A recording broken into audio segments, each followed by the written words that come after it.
Are you like us? Tired of all the politically correct horse shit on podcasts and in the media? Need a podcast that's funny, smart, and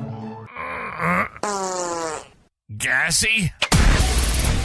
It's not politically correct. It's just correct. This is the Carolina Underground. Throw that middle finger in the air. Raise them up. Because it's time to get loud, proud, and in your face. Generation X. Generation X. The best generation of all time meets the grit of the South. It's about everything and nothing at all. From current events to woolly boogers to movies to politics. Loud, brash, funny, and never, and I do mean never, predictable.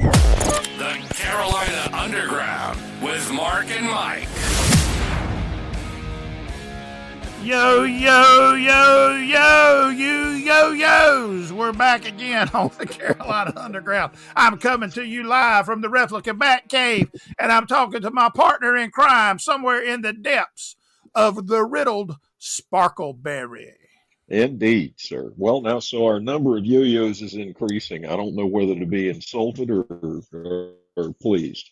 Hey, it's triple goat pecker Or coffee, both. baby. They loosen the yo-yos. There you go. There you go. That could be dirty if you took it the wrong way. This is true. Well, this is an interesting weekend as we are preparing to celebrate the Memorial Day and our fallen soldiers and people that gave their lives for the cost of freedom. And it just kind of makes you a little retrospective of how great this country once was and how far we have fallen. Yeah, it does. And, but again, there's been, things are very murky. I was watching a show today that that made me think about it. Things like the movies like Hacksaw Ridge and things of that nature. Midway, yeah, and whatnot. World War II and World War One, and again, they were really when. Oh, that's what I was watching this afternoon. Was the story of Baron von Richthofen, Manfred von Richthofen, the Red Baron. The Red Baron, yeah, and Snoopy's greatest nemesis. Indeed, but the thing is the egalitarian nature that the pilots had toward each other, and that people, the respect that people showed for each other. And World War One, again, this is something that the prior to World War One, prior to when people were just sitting there with artillery, but trench warfare was where I think everything changed. Again, prior to that, you had to get up close and personal. Right. Even with the ordnance and armaments that they had with the cannons and the muskets, again, I've forgotten the exact quote, but there were very few things less accurate than the brown Bess that the military employed in, I guess it was the late 1700s and 1800s. It was a massive cannon. The balls that they fired, the mini balls, were huge. If they hit anything, it was going to stay shot. Whereas, the problem was hitting something. The problem was hitting something, and but so a lot of the warfare was really up close and personal, and stabbing somebody with a bayonet or whatnot like that. And prior to trench warfare, and of course when trench warfare occurred, they were just lobbing these massive artillery shells a mile or so Mm-hmm. and blowing big holes in the ground while everybody tried to keep from getting hit by either an artillery shell or shrapnel. But even during that time frame, again, the Which movie. there's a good movie about that called They Shall Never Grow Old, done by Peter Jackson. Mhm. That's really good. That is a very accurate depiction of life in the trenches during World War One. Right. And again, that was, what was it, 1914? Was the recent movie where the fellow, 1917. 1917, yeah, where he's running, where he's trying to warn them. Right, right. So he Yeah, gets trying to get the message to his. I think it's his brothers in it's that. his brother's unit, yeah. Yeah. And, but again, that was when warfare started to become much more sanitized and removed because you're firing at people from a long way away. So, but again, the beginning of the movie, the Red Baron movie, the entire squadron breaks orders and goes and flies over enemy lines to drop a wreath in respect to one of the enemy aces that was shot down and killed. Mm-hmm. So there was a great deal of it's very well worth watching the movie if you haven't seen it because it is based on a true story and based on the journals that von Richthofen kept, and he basically saw the war for becoming what it was, where it was not it was very, very murky reasons behind it. And, then if you look at the Vietnam War and the murky reasons behind that and everything, the Korean conflict, pretty much everything since the rise of the military industrial complex, where you've got a room full of people that have no skin in the game making the decisions about who goes out there and who kills whom. And Mm-hmm. then, and I can add that to my own experience from, the different perspective of the South Americans towards Panama and Nicaragua and the places that we were when I was in service. And again, these murky political aspirations by people who are consumed by greed and who literally consider themselves to be better human beings than the mere masses. That could turn into a soapbox real quickly. It's just Well, I was going to say we've got built the foundation for soapbox number one. right. Well, we have absolutely. So you were talking about some of the movies that you watched. Go ahead, sir. I did. I just watched a few of them, and it's poignant to when you think about and you see the things that they went through then, and realizing that if it came to push came to shove now, I don't think the younger generations now are up to picking up the baton and defending this country. Well, my personal opinion is, and I can tell you this from my experience in with my military service. Okay, I believe the quote is "necessity is the mother of invention," and that's kind of not quite the accurate quote, but when push comes to have to, you find a way. And I do believe that in the event that things really became where it came to a point where people had to take care of themselves, they would find a way. Some Mm-hmm. would. Well, but I'm also going to quantify that a little bit further. Not necessarily the people that would be the boots on the ground. Right. I don't think we have leadership that is capable, not just presidency and vice presidency. I'm talking about through the entire chain of command. Oh no, yeah, we don't have leadership. what we Period. have is the the entrenched Washington bureaucracy, and that filters all the way down to your local community. And if you don't believe that, just look at the fact that nobody is standing up to the insanity that we're facing these days. Okay, so it goes all the way down to your local school board and your local county council. If anybody that is not standing up against this stuff is either a coward or they're on the dole, they're on the take. And I thought about that just the other day. Is it not a conflict of interest, a clear conflict of interest for any federal employee to have the right to vote in a federal election because they're able to vote for their own self-interest? Well, I'll take it a step further than that. Not just a Yeah. federal employee. If you're getting welfare, then I have it. The only what you're going to vote for is whoever's promising to keep your checks coming. Usually. Oh no, absolutely, I agree. I mean, again, I'm not saying that I'm not for helping people. I just no, don't think because before the welfare state got out of whack, people still helped other people, and other people were able to get help. It's just it was absolutely. not the government's place to do it, nor is it the government's place now. But if you look back, even in the good book, it talks about gleaning. Okay, and when you are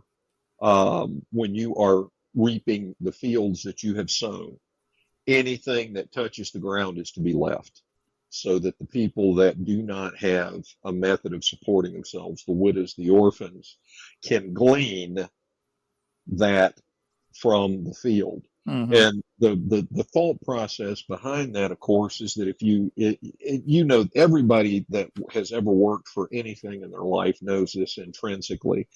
If you work for something, you appreciate it. If something is given to you and requires no effort on your part, then you assume that no effort was required to gain it.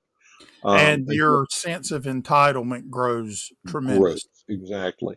And I run into this all the time, okay, because I'm a beekeeper, okay, and I have two small hives right now, two apiaries, and it requires quite a bit of work to maintain them.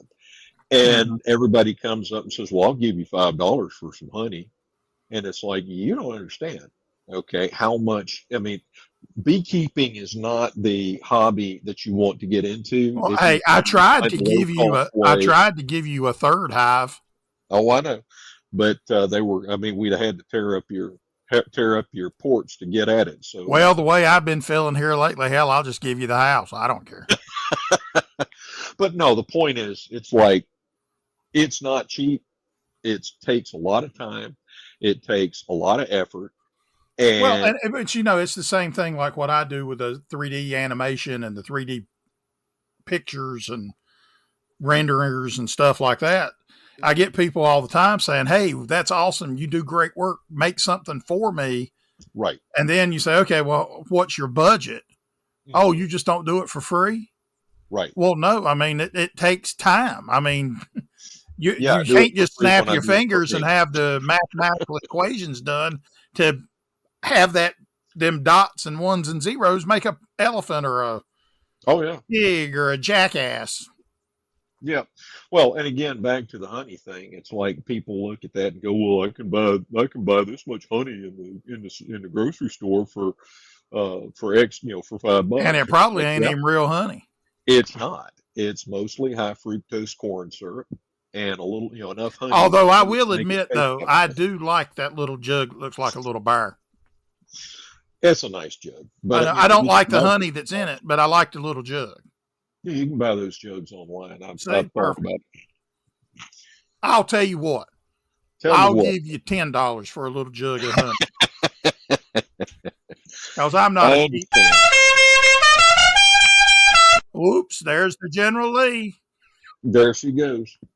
But yeah, I mean, again, it's the point of people just don't. If you aren't working for things, you don't have a concept Of the right. of the It's amount like of when effort. you're a kid, Mhm. your parents teaching you the value of a dollar. It's the exact Right. same concept. Yeah. And It's just not the that value of brings the me to dollar makes something it high else anyway. too. customer service and stuff, I have recently been investigating why my cell phone bill is just short of the cost it would be for me to build a rocket and fly to Jupiter. All right. So I found another company, and their service, love the service, great service, have the same, and I'm not going to mention names, but I have the same service that I have with the big guys, and a lot cheaper, and I get a new phone every year on them. Okay. Now, I'm the kind of person, I don't have work and pleasure ringing the same lame phone line. I have two numbers. One is personal and one is business. So I asked this question before I signed up for their service. And so it comes time that I'm ready to winding down the other carrier and purporting everything over. And I call them and say, okay, hey, look, I've got this new number with you guys. That's great. I want to port this number in, put it in as an eSIM, as the second line on this phone. Oh, you can't do that. I was like, what do you mean you can't do it? And the lady tells me that their technology will not allow you to put, since it is in a plan that gives an upgrade every year, it is technically a lease. And so you cannot put two lines on a phone that are leased. You will own nothing and you will be happy. Well, but then I thought about it, and with the other carrier, that phone is leased through them, essentially. But yet I have two lines on it. So if one can do it, why can't the other? Well, but again, that's only a part of the issue. The part is that what they're doing is they're leasing services in a bulk rate so that they can provide them at a lower cost. And I mean, that's their business model. But again, the thing that truly opened my eyes was when I took my daughter was spending a year abroad in Germany studying in a German school, with a great program. Sprechen Sie Deutsch. Right. And so when I went over there, it was significantly less expensive to just buy a phone and a plan in Germany than it was to even have her set up for international calling. Well, and I did the UK, I went to the UK, stayed there for a while. And over there, and I'm pretty sure the mainland of Europe is the same way, they are not as infatuated with this, you're paying by the month. About 99% of everything there is pay by the minute, pay as you go, and prepaid stuff. And so it's just like, I don't understand. And to me, the prepaid stuff here has a stigma because usually the prepaid stuff is the carriers that aren't any good. Yeah. And so it's kind of, it gives you that stigma that you got to do it this way. And of course, over there, I have found that the actual price of the hardware tends to be about 20% to 30% less than it is here. Well, and again, it's the same thing with medications. It's the same thing across the board. The United States, we pay a premium for worse service than the and rest then of the we world. Tip for the shit.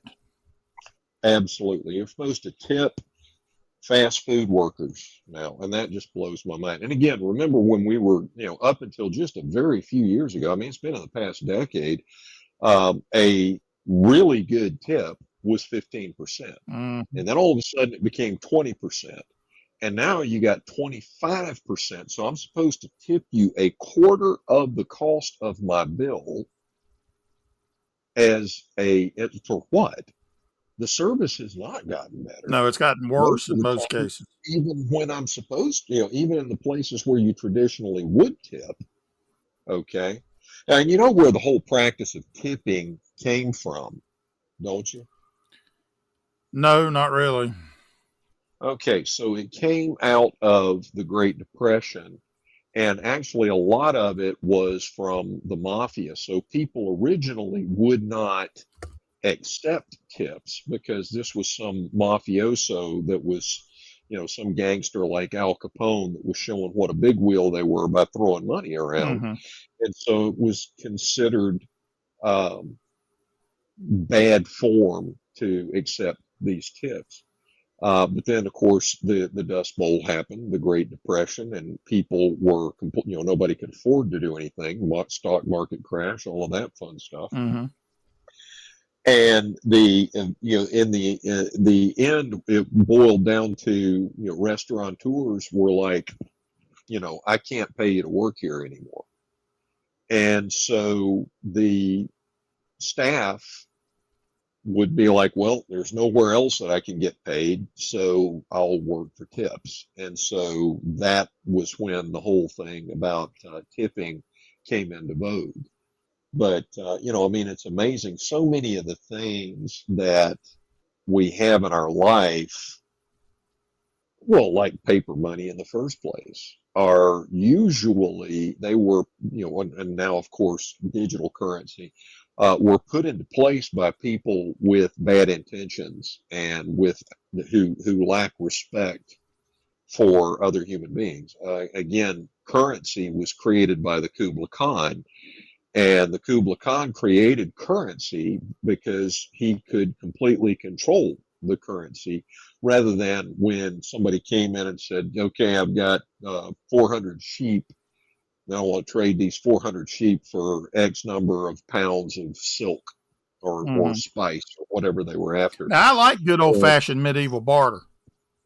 well, again, there you know what you're getting. Right. It's like, okay, I'm going to give you 400 sheep.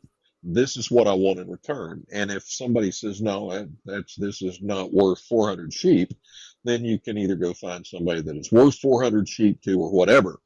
But at the end of the day that you're getting your silk or your spices and you're getting what you wanted for the value that you put into it. Mm-hmm. Okay. But then again, the Kublai Khan says, okay, well, what we're going to do is I'm going to give you this paper money, and then you can exchange that with whoever you want to buy the silk Mm-hmm. from. And then, of course, anybody that pushed back on it and said, now I'll just keep my goats, he took into the town square and had beheaded. So that Well, you was ain't got to the, worry about him no more because in the Ghost of Tsushima, I whooped his ass. well, but it is, we are still dealing with the same thing. And now we've got, it's just all of this stuff has compounded into the world that we're in today. Now, I heard somebody, it was a whole big fluff on the news about somebody, I think it was Alito's, um, any rate, it was a judge. I think it was Alito, but I'm not sure. Don't quote me on that. The flag about the. Flying the flag upside down. Well, no, there's another one about him too. That was same judge, but Oh, there was also another one to where he was flying the what was it, the God First flag from the yeah, I heard Revolution. about that too. Yeah, I heard about that too. But at any rate, you fly a flag upside down when the fort or wherever it is that you're flying your flag is under distress. And I'll tell you the truth, every flag in the United States should be flying upside Well, down. and let's look at it like this: do All you right. really think? I don't even believe the pictures. How do I know that's his house? I don't know. And how do I know that's not Well, Photoshop? but yet nobody is going to raise Cain if somebody is flying a rainbow flag above the U.S. flag. Nobody's batted an eyelash if somebody is flying the Ukrainian flag at the same height as the U.S. Well, flag or that's above it. another little interesting little tidbit about Mr. Zelensky, who is very pro supposed democracy. Technically, his term as president's over. He's no longer the leader of Ukraine, but he doesn't want to seem to allow the people to choose another leader. Well, absolutely. I mean, again, that's the whole thing, the whole farce of Ukraine is I mean, What I Zelensky don't, was and immediate, another for thing, we God's go into sake, all before this he stuff, became like president. with these flags. I Mhm. don't understand how flags that the founding fathers used, such as an appeal to heaven flag, which is the one that's supposedly Right. flying over his beach house, the Gadsden flag with the "Don't tread on me," and all this, how they are somehow miraculously synonymous with the far right. When did it become a far right thing to want to be left alone? Well, because it's a in the opinion of the left, their mentality is that everyone has to agree with them or they are evil and subversive. That is pure. The left is pure tyranny. Well, I Okay. must be evil and 100%. subversive because I think they're batshit crazy. Well, they are. And that was one of the things that I thought was interesting is that they one of the I used to do a fair amount of research on brain development and brain activity, and one of the things that I You came can give it across up on is the new that generations. It stopped developing in the womb. well, but the any belief system that requires in order for you to take part in it requires everyone to believe the same thing that you believe actually damages the brain. Well, It you say, and it's actually like you and damages the I brain. are. I don't know if we would, if people would classify us as far right. You maybe, me probably not, because I'm a lovable, kind person that is just rainbows and Care Bears to everybody. But Right. Okay. it's just even you and I, we do not agree on everything, but yet we can discuss it enough Oh, civilly to where I can show you the why I believe something, and then you can counter say, "Well, this is what I believe and why," and I will listen and respect what you're saying, and I might even change my opinion, just like you would listening to mine. But oh, no, absolutely. nobody Again, else. It's like the only people I run into that actually want to listen to what somebody's saying are never, ever considering themselves to be, and I hate to pick on the Democrats, but they never seem to be Democrats. oh no, I agree. I mean, again, I've spoken to, Democrats that are, and ask them the question, well, are you better off than you were 4 years ago? No. Have you got more money in your wallet? No. Do you think the economy's going right? No. On and on and on and on. And it's like, and you're still going to vote Democrat. Oh yeah, I like their, and I mean, again, one of my one of my friends he is an avid marksman. He reloads his own ammunition Mm-hmm. because he enjoys shooting so much that He must do a lot of it because if you do a he lot of does. it, it's more cost effective to do your own. Absolutely, and that's the only reason that he does it. And yet he is a hardcore Democrat voter, and will vote for Biden in November. And it's like so. And I've spoken to him about this, and I've asked him, "What is it?" And he's like, "Oh, I just like the policies." I'm like, "What policy? You like the Second Amendment stance?" Well, no, but you got to take the good with the bad. Do you like the infanticide, the goal to murder babies at full term? Well, no, I don't think that's great. I mean, and again, you just I can ask him any question on any platform question, and every one of them he's against the Democrats, but he is so Well, I mean, I would have bound further than to them. ask and say, "Hey, well, did you like Jim Crow laws? Did you Right. like the lynching of African American and citizens and all that?" Because all of that's the Democrat Party too. It's not the Oh yeah. Republicans. That Oh all yeah. came from the Absolutely. Democrats throughout the South at the end of the Civil War and through Jim Crow. That Absolutely. was all Democrats. Yep. But again, that is what happens when you lock yourself in.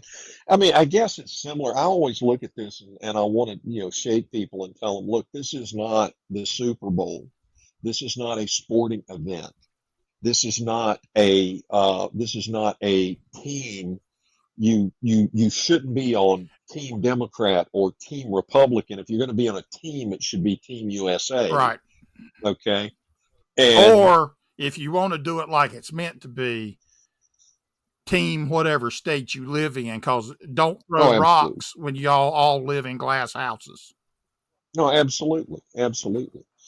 And I mean, again, I'm so disgusted and ashamed of the legislature in my state because, well, we've been throwing around the term the redneck agenda. Yes, sir. I think, why don't we just put it into practice and we just take state houses by storm and just run and just throw them all out? You remember what was the movie Brewster's Millions, where you voted for none of the above? Mm-hmm. Let's get that on the ballot, and then what are they going to do? Well, my whole point, and again, this is the appeal that I would make, and to anybody that is foolish enough to think that voting against Trump is a good idea, or voting against someone else is a good idea. I mean, again, just vote for Kennedy, for goodness sake. Okay. I like what Bobby Kennedy was saying until he started talking about a worm eating his brains. I know. But again, you cannot, if you just, I mean, the whole thing is that you can't vote for Joe Biden. The man is a basket case. Oh, when you started that BAS sound, I totally thought you were going a different way. You thought you were going to have to break out the general. And I may say it anyway. No, and again, but you cannot put that idiot back in charge for another 4 years. And then the second part of that piece is when he shows up with more votes cast than in the history of the United States, then you need to stand with your conspiracy theorist brethren, and you need to march on every dadgum state house and say enough is enough. Okay, this stuff has gone too far, and all of these people, we need a single tiered justice system. We need to go back to justice being blind and looking only at the facts and the convictions. This political nonsense, it's got to stop. Well, okay? I mean, and George Washington changing the law based on the color of your skin. If you're a criminal, you're a criminal. Well, even George Washington warned us about political parties. Oh yeah, absolutely. But at any rate, we got to get off of this, for goodness sake. Let's talk about anything but this nonsense, because we'll get back to it, but it's just so absurd. Well, I mean, you like these soapboxes. I do. I mean, but you do. Doggone it. It's just, I can't, I am just so flabbergasted by I mean, so here's the thing. If you're voting for a specific party because of the color of your skin, you are a racist, period. I'll agree with that 100%. If you are voting because of abortion rights, okay, you are a fan of murdering children, period. Okay? Now, and if you are protesting for the rights of Hamas and the PLO and all that, you're a cockroach. And why don't you go try living under Hamas and see how long that lasts? Oh, yeah. I love the whole Queers for Palestine movement. They would be stoned to death within the first 30 minutes they put their boots on the ground. Absolutely. I mean, Islam makes no qualms or no pretext to have acceptance of the LGBTQ LMNOP people. No, I know. And that's the whole thing. It's the levels of delusion. How can people be so deluded? How can they be so Well, I think they have put something in the water, and I think on the liberal side, there's a lot of inbreeding. I think the blue states have become the modern-day West Virginias. Well, I know I would. I hate to badmouth West Oh, I'm Virginia. not bad. West Virginia's a But great state now. They pulled themselves out of the bucket. It's the rest of these yahoos that are morons. no, I'm with you. I'm with you. 8 But million it's people in the city of New York want to live with each other. Yeah, that dog don't hunt. Hell, I don't even want to be in the subway with them. 3/4 of them smell like they ain't washed their ass in 6 months. Nasty fuck.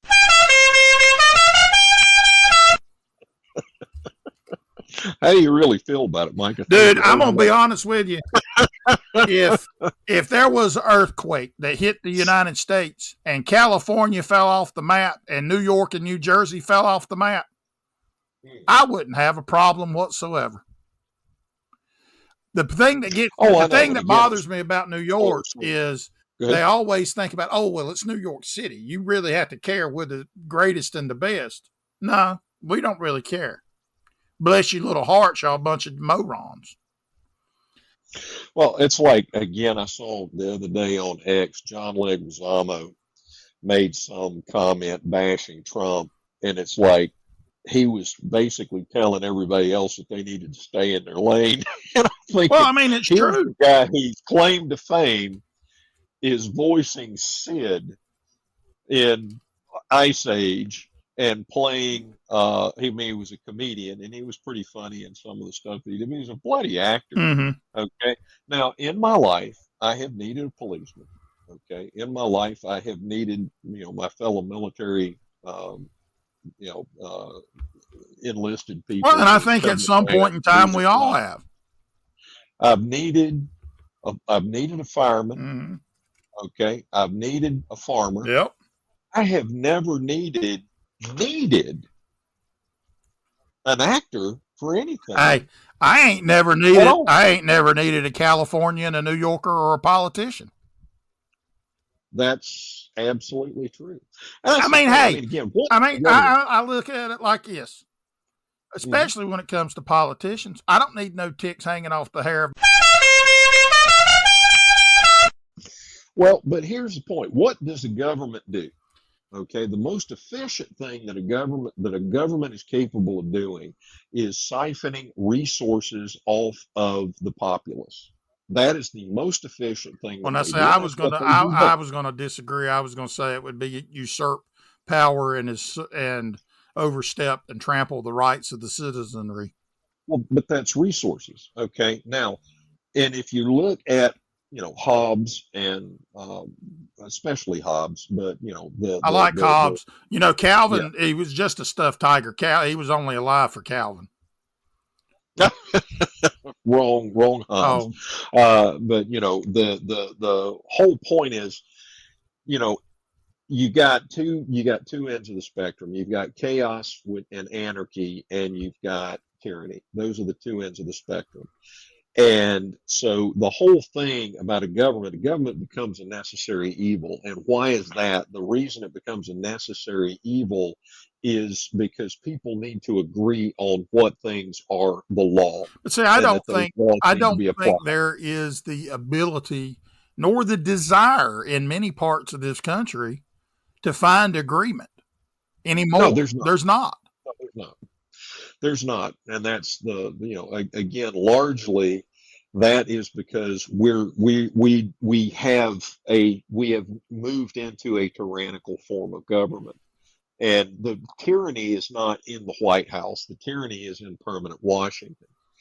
And they're happy. They don't want to give up that power. And I mean, again, that's that whole thing. But at any rate, hey, I gotta ask you a question. Ask me a question. The date of this recording that we're recording this, because we don't do this live, because God knows if there ain't a General Lee, us and the SEC gonna have problems, or FCC, or whatever the hell it is. Well, some of that ABC crap that the government's got where they shouldn't be sticking their nose in. Okay. On this date, as in today, May the 26th, what happened in 1907? Oh dear. I'm not prepared to answer that question. I'd have to do a quick Google search. Don't Google it. Don't giggle it. Hit me, big guy. John Wayne was born. Well, that's outstanding. I agree with that. The Duke. The Duke. Well, but again, if I watched some of the movies again from the 70s, I like to watch some of the movies from the 70s prior to that, Hey, 60s. I like 50s. the shows from the 70s. Who loves you? And I like Who loves you, baby? But the thing about it is, it was in the early 70s that we started developing the anti-hero. Okay.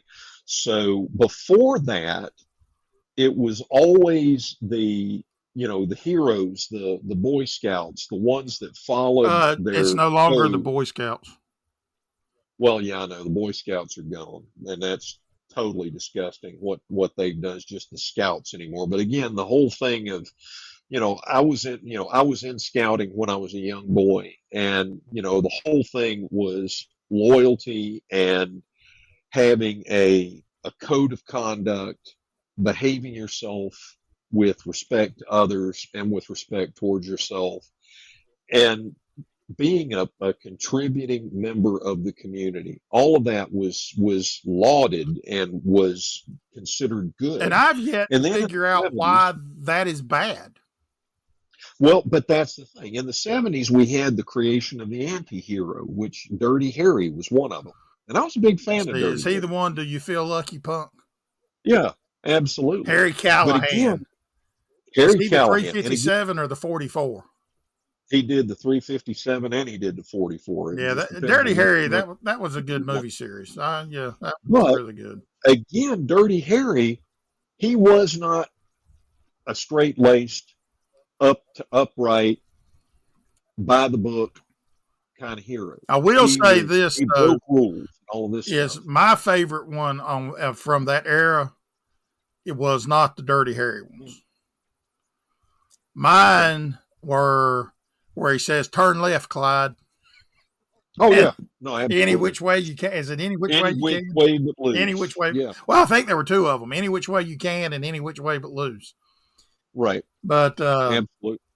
Clyde, I loved Clyde. I just couldn't help it. I love Clyde. What's not to love about Clyde? I don't know how you couldn't love him. I mean, it was amazing. Absolutely. But again, the whole point is, you know, what is wrong with being a productive member of society? What's wrong with showing respect for your neighbor? And the big problem we've got these days is everybody thinks it's all about them. I was watching a little clip the other day where this individual was talking about reading the Bible and didn't like it. Didn't like it at all. Didn't like what they were reading. And when they got done, the preacher sat down and talked to him and said, I hear all your points. Now I want you to do this. I want you to reread it again and remember that it ain't about you. It's about God. Okay. Mhm. And again, it's, that's a different perspective. We're in the society where it is always me, me, me, me, me, me, me, me, me. And, it ain't about you. Exactly. Okay. It's like I watched another clip I saw not too terribly long ago where this woman that was a single parent, and she was crying and sitting in the kitchen and filming it, and she said, "Oh, being a single parent means making your own birthday cake so that your children can be happy." Now, listen, I was a single parent. I raised 3 kids by myself. Okay. And I wasn't one of them single parent dads where my mama raised them or my girlfriend raised them. No, I raised my kids. Okay. And the reason, and they all turned out great, they're great kids. And the reason that I was so disgusted by that is if you are a parent, it ain't about you. It's about that life that you just brought into this world. And the comment that I was going to make earlier about abortion, the problem is not a child being brought into this world. A child being brought into this world is should be an absolutely joyful event. The problem is that the way that society is structured, that is an 18-year sentence to people. And that's wrong. Well, it It's is. wrong. And we have allowed this nonsense to be shoved down our throat by a bunch of people that want nothing more than to siphon resources off of us so that they can live easily while we struggle. All right. Now that's no different than slaves and masters. That's no different than the serfs in the aristocracy. It's no different. It has always been the same, and it's always been the same bunch of idiots and yahoos that are at the helm. And it's, why people cannot wake up to that fact is beyond my comprehension. Utterly beyond my comprehension. Anyway, I'm sorry. And ladies and gentlemen, there he is, soapbox number 6,247. And yes, we are keeping track for those at home. I saw an interesting quote from George Lucas. All right. He was recently at the Cannes Film Festival. And they were talking to him about Star Wars and the Star Wars movies and new movies in general. And he quoted, I mean, this is probably one of the most prolific movie makers of my generation. You're thinking about, because his movies defined a lot of the science fiction that we did other than Tolkien's books, Star Wars and stuff like that. And he just essentially said, there's no original thinking now in Hollywood. And it's like what happens now, and it happens in streaming more than features, but in features, it's the same thing. Nobody knows what to do. The stories they're telling are just old movies. Yep. And that's nothing. And there's almost no original thinking. Yeah. Well, I mean, it's like, how many times can you remake King Kong and Godzilla? I bet there's 20 million of them. Oh, no, absolutely. And, now one of they've made some attempts to get, some of these closer to the actual original story that they were written about. Now, originally, King Kong was a gorilla with a pituitary problem, and he wasn't 16 feet tall. I mean, he was bigger than a normal gorilla. He climbed that building and jerked that woman right out, and she passed out when she was in his hand. I seen it. Well, absolutely, but so yeah. Well, it's like okay, and I don't want to bring this character up because this is one of my favorite characters. I love Batman. Yes, sir. But every Batman movie they have made, they start and they tell us the beginning of Batman. You know what? We get it. His parents died. He was an orphan. He trained with the League of Assassins. He comes home to save Gotham. We got that. We've seen probably no less than 50 Batman movies that have told us that. Why don't you tell us some stories that we don't know? It's not like there's a shortage of them, because all you have to do is pick up the storylines in the comics, and there is some really great stuff there. Some really good stuff that would make some great movies if somebody would get off of just, okay, we did this movie and it made $700 million, but we're going to redo it, and we're just going to change who plays who, and then it's kind of like Hallmark making a Christmas movie. They've got 3 movies and about 80 actors, and they just remake those 3 movies for Christmas over and over and over and over again. Oh, absolutely. But again, it's the whole thing. It's the whole fame for the sake of fame type thing. Okay, so they're not. I guarantee you one thing: we ain't shooting for that star. Famous ain't a word that they would say to describe you and me. Infamous, no. Maybe. Famous, no. Well, but I'm talking about folks like the Kardashians. I don't. Okay, I don't even know why they're famous. Are famous simply because they're famous. Well, I knew their daddy was a lawyer. I knew their daddy was a lawyer for O.J. Simpson, but other than that, I didn't know anything about them. Well, yeah, and again, Kim Kardashian became famous by releasing a sex tape. Isn't their mama the one that married that man that wants to cut his goober off? Well, no, he doesn't want to cut his goober off. He just wants to have boobs and wear dresses. Well, shit, I've got my goober and I got boobs. Yeah, and you didn't have to have surgery. I didn't. I just ate Krispy Kreme and Baskin Robbins.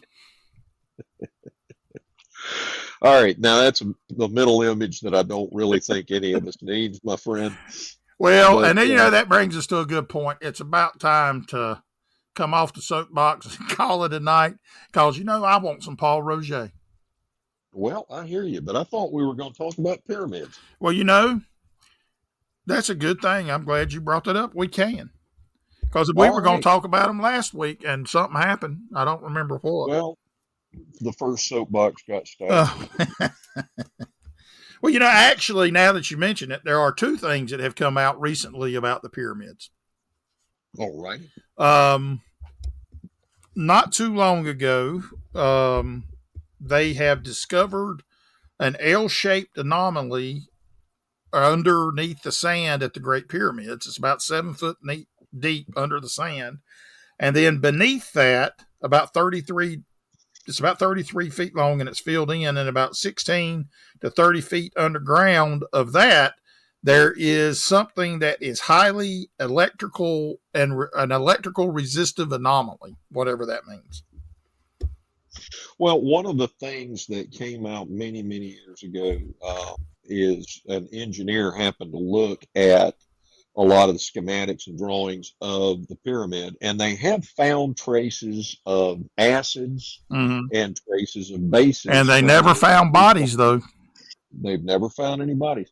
But basically, the current theory now, again, a branch of the Nile used to run. Well, and see, that was going to be the second thing I talked about, because they were talking about they had figured out how the pyramids were probably built because of that dried branch.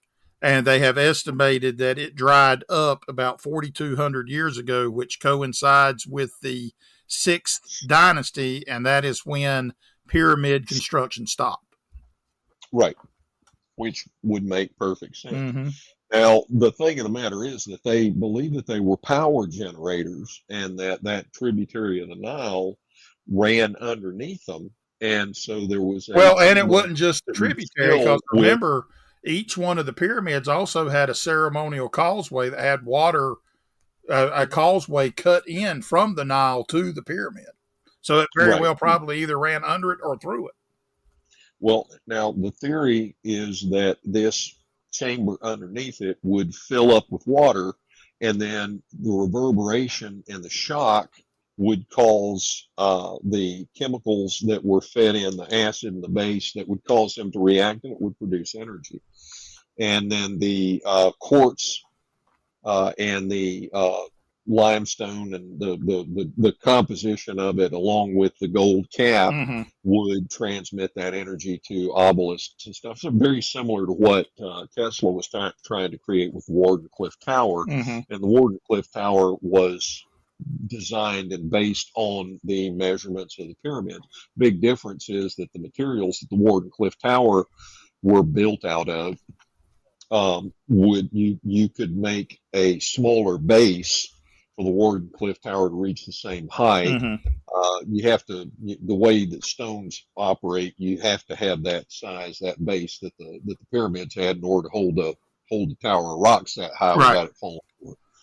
So, and there's another piece that ties into this, that they think the mother of all the pyramids is actually in Antarctica.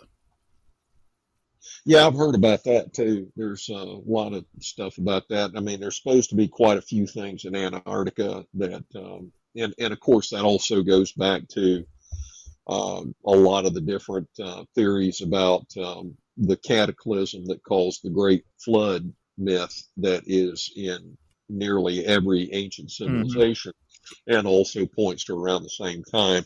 The theory was that Antarctica was not covered in ice at that time. That it was a tropical, lush jungle. And so, and there's a lot of evidence to that. Well, and they, and it's funny, we keep talking about global warming and the ice shelves and the glaciers in Antarctica melting and all this stuff. And that's true on the edges. I think it's the western edges. But the snow and the ice toward the center is getting deeper. Oh, yeah. Well, again, the thing is that, global warming is one of those things.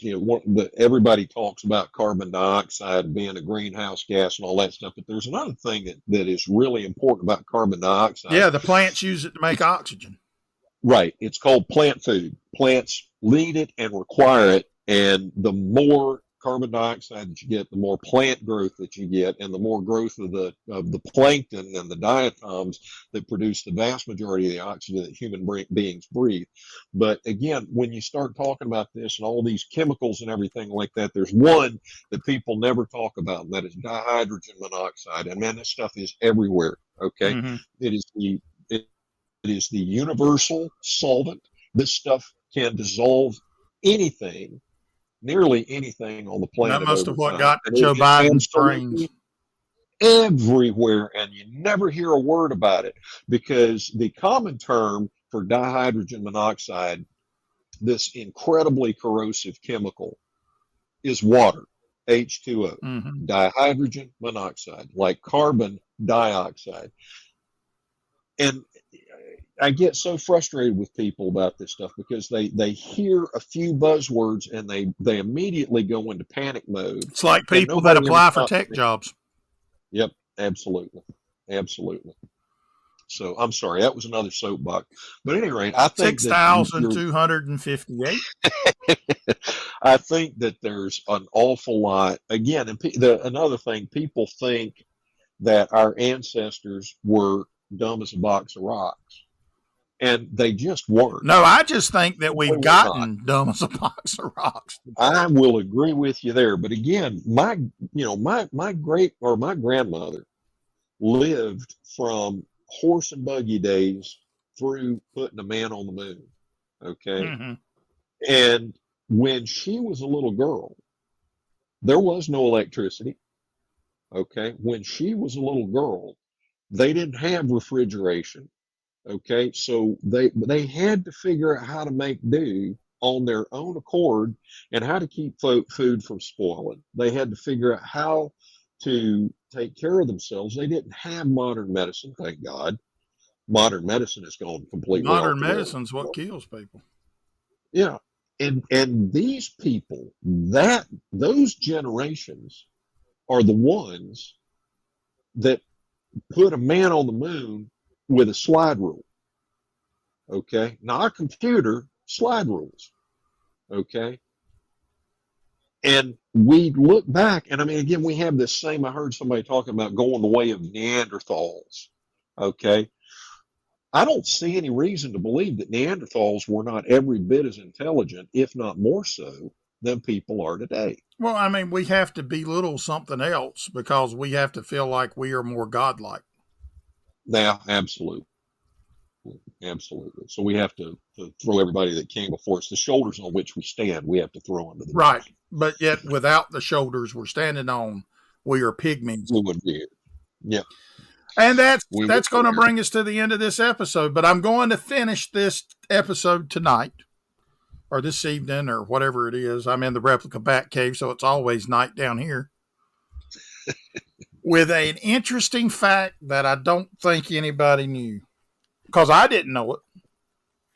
Hit me. All right, you know the stock Windows 10 background, the blue background with the window symbol coming through in blue through the Windows logo. Yeah, that was not computer generated. That is actual lasers coming through an actual window. Really? It was. And I just said that to remind you that if you're using Windows 10, you better get off of it because support for it's going to end quickly. I'm heartbroken. Hey, don't worry, baby. I use Mac. It just works. And with that, that's the snout to the curly tail and everything in between. And if we pissed you off, we don't care. We gone. Have a good evening. All right, you crazy bunch of motherfuckers. Wait, can we say mother? Anyway, you've been listening to the Carolina Underground. It isn't politically correct, it's just correct. Our motto is, if you can't go balls deep, don't go at all. Actually, that's not our motto, and I'm sorry, I I don't even know what that meant. All right, we got to go. We hope you enjoyed the show. And if you didn't, we hope it really pissed you off. Follow us on Twitter at Carolina UNDGRND. Underground, get it? Or drop us an email at Carolina UNDGRND. Get it? At northstate.net. We want to hear from you. Y'all be cool. See you next time on Carolina Underground.